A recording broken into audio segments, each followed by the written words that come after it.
এগিয়ে আসে। আর মায়েরা যদি না এগিয়ে আসেন সমাজ কখনো পরিবর্তন হবে না।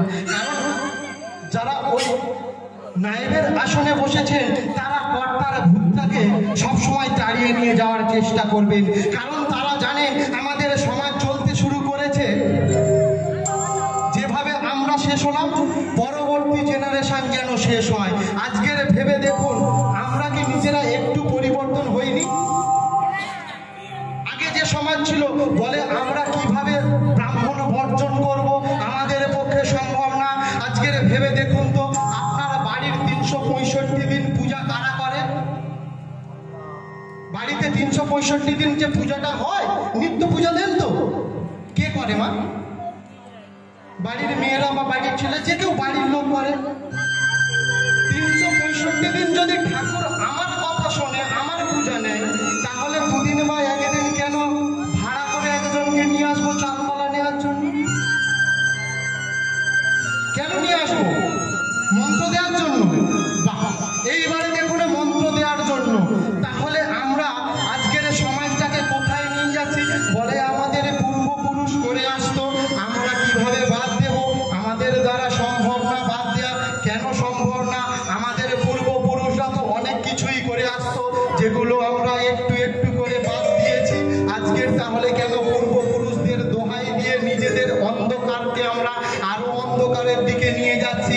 নিজেদের অজ্ঞানতাকে কেন আরো অজ্ঞানতার দিকে নিয়ে যাচ্ছি? আজকের আমাদের পূর্বপুরুষরা ধুতি পাঞ্জাবি পরতো।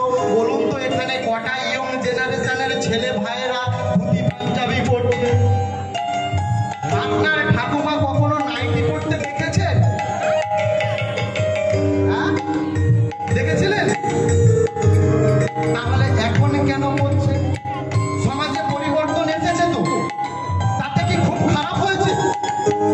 আজকের যে পোশাকটা ছেলেরা পড়ছে, ধুতি পাঞ্জাবির জায়গায় যদি প্যান্ট জামা পরে, সেখানে কি খুব খারাপ পোশাক? সেটা সমাজে চলনই তো। তাহলে কিছু পরিবর্তনের দরকার আছে। বাড়ির ছেলেটাকে যখন শিক্ষার গণ্ডি পার করেছে, স্কুলের দরজা খুলে দিয়েছে, তাহলে সে শিক্ষিত হয়ে সে যদি একটা প্রশ্ন করে, আপনারা উত্তর দিতে পারবেন। যদি বলে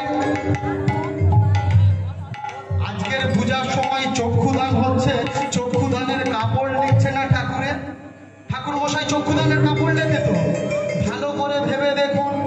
চক্ষুদানের সময় কাপড় নিচ্ছে, একটা কাপড় দিয়ে ঢেকে দিল, তৈরি হয়ে গেল ওটি অপারেশন থিয়েটার। সঙ্গে সঙ্গে চোখের ছানি অপারেশন করে দিল। ঠাকুর আমার দৃষ্টি পেয়ে গেল। কতখানি অন্ধকারাচ্ছন্ন করে আমাদের রেখেছে দেখুন। নিজে চশমা পরে আছে, নিজে ডাক্তার দেখাতে ছুটে যাচ্ছে ডায়মন্ড হারবার। আর আজকে ঠাকুরকে চক্ষুদান করছে কাপড়ের আড়াল করে, অন্য কিছু করছে না। একটা কালি করে নিয়ে চোখে বুলিয়ে দিচ্ছে, জল জল করছে, বলছে এই তো তোদের চক্ষুদান হয়ে গেল মায়ের।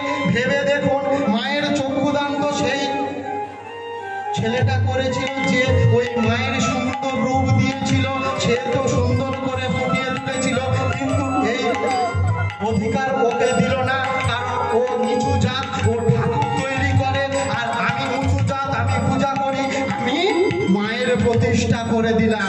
দেখুন, যদি প্রাণের প্রতিষ্ঠা করার ক্ষমতা থাকতো, তাহলে আজকের মরা বলে কেউ থাকতো না, ওদের কেউ মরতো না, ওদের প্রত্যেকের ভেতরে প্রাণে প্রতিষ্ঠা করে দিতে পারত মন্ত্র দ্বারা।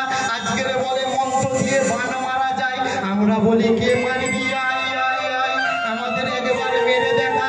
যদি মন্ত্র দ্বারা বান মেরে একে অপরকে মারা যেত, তাহলে দিদি মুদিরি এত গতি নিয়ে গন্ডগোল চলতো না। সমাজে একে অপরকে বান মেরে শেষ করে দিত।